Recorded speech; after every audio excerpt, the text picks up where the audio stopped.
Kara gözlerine çıkıp sürmeli, dine sensin bu derdimin dermanı.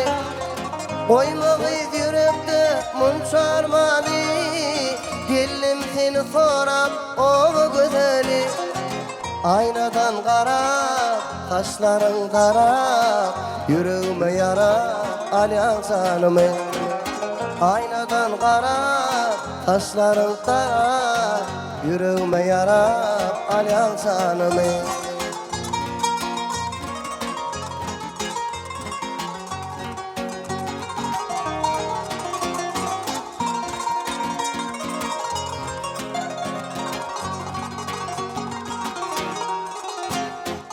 Açık onlarını sen bersin bana, tercih güllerden çemen bersin men sana. Geçti de geceler oturdum dana, geldim seni sonra o güzeli. Aynadan kara, kaşların kara, yüreğime yarap alyan sanımı.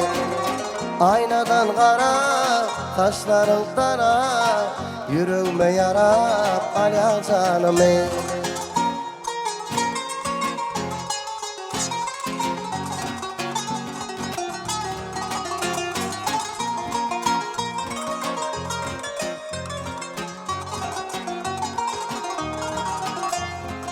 Aşık olan senin yoluna karab, edidim bilmezmin bu halim harap. Ne dilen yalvarsan sen bana karab, geldim seni soram o güzeli. Aynadan karab, kaşların darab, yüreğime yarap alyan sanımı. Aynadan karab, kaşların darab, yüreğime yarap alyan sanımı.